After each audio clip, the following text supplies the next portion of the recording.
I think that the structural factors that have contributed to both the Greek and the Chinese crisis have been brewing for a while, but one of the key things is they effectively come to the end of their rope in many ways. Greece came to a point whereby it basically needed a bailout. In China's case, it came to the point whereby the government could no longer refinance its economy through the stock market. So the cracks were starting to show, and people who are used to low volatility for a period of time and rising markets have come to question, is deflation being exported, especially with commodity prices dropping from China? Do we need to reevaluate the price of risk assets? I think that's what we've seen over the summer.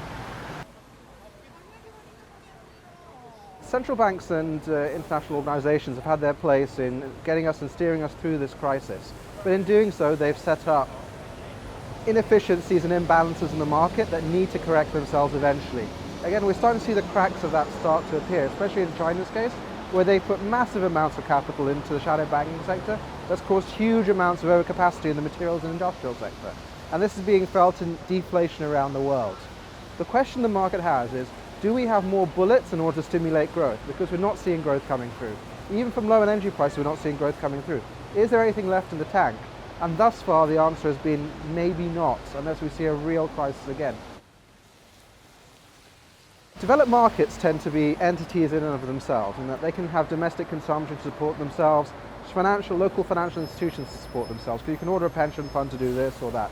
Similarly, China has a lot of internal levers. They can cut their reserve requirements, things like that, with ancillary effects such as inflation kicking in, unfortunately. Most emerging markets, however, are beholden now, especially on the market side, to international flows. So you look at Turkey having its foreign account being financed by hot international flows and things like that. This causes increased sensitivity and less options for them. However, with the zero interest rate environment that we're in, it might actually be supportive of them, so we might not see a crisis like we see in 98, 99, for example, especially because they've built additional defenses after the great financial crisis.